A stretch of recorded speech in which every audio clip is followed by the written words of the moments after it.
I really regard you as one of the best actresses of my time that I get to see on screen, and I know that you've been, nominated twice for Academy and won several other awards. But I still get the feeling that you're slept on among some critics and viewers. Does that ever drive you, like the recognition that you feel like you may deserve for, like the great performances you do? Does that drive you as an actress to do different pictures or whatnot?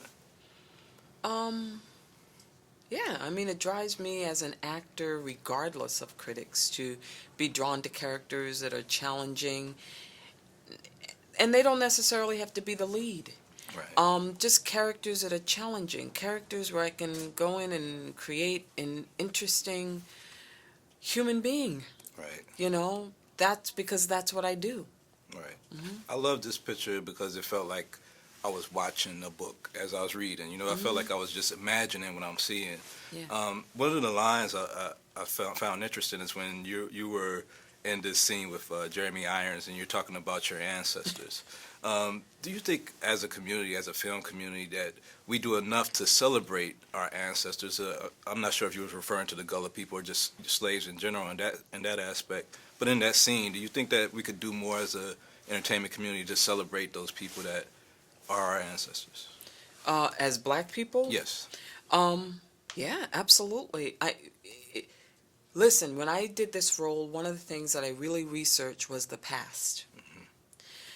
Who we were in the Civil War, who we were before we even came into America. And I went back to the Yoruba tribe. I actually read a memoir from a man who was born and raised on the plantation I was born on, Singleton Plantation in St. Matthews, South Carolina. And I think those stories are so interesting. They're so interesting. They're so complicated.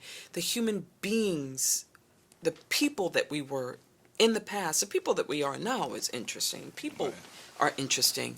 But yeah, absolutely. I mean, that's why a lot of the movies and stories we're developing have to do with 20th century Right.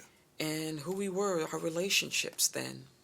Yeah, absolutely. You're talking about Juve Productions, Jury correct? Productions, absolutely. How was that? Because I always hear about Skip Gates following his ancestors and finding out where he came from. Now, I'm guessing that now that you said that you did that research, Hmm. what did that do for you personally to find out where that you were from this plantation and that your history to follow your steps in history? For me, I grew up in Rhode Island, Mm, and so I I never thought about my history except in a negative way.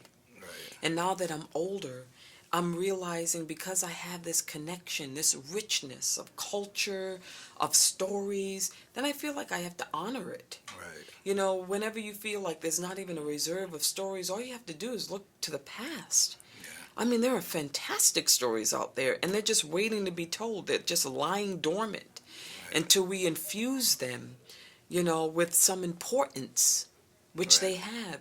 And you know what? I've learned a lot about history through these stories. Um, yeah, that's what it's taught me.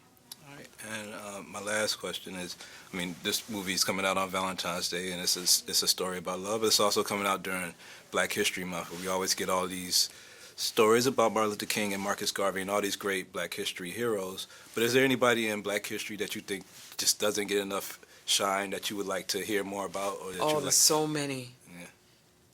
Um, if I have to name one, Fannie Lou Hamer. Fannie Lou Hamer. Fannie Lou Hamer is my woman now. I am fascinated by Fannie Lou Hamer, this woman who literally, her childhood was spent singing at lynchings to raise the spirits of the people on the plantation. And then she grew up and she absolutely spearheaded the whole integration movement. Now, where did she come from? Where does that spirit come from, where she just didn't kind of fall into the pit of hatred and literally changed the face of history at the Democratic, I think she was at Democratic National Convention in '64. I think she's a very important person in history, just on a personal level, because she was an extraordinary, ordinary person who changed the whole face of the civil rights movement. And I think that I really would like to see more on her. All right. Well, I would like to see you on more films, and I think you're an extraordinary actress in person. So thank you for giving us a great performance. And thank you, and I'm sorry that I couldn't talk to you on the SAG red carpet, but I was running late, and the shoes were hurting. Record companies is lazy, right? So it ain't no infatuation. They lazy and they don't want to work, so they chasing whoever putting in work. You know what I'm saying? Like, they out here looking at whatever artist got their own thing going on YouTube.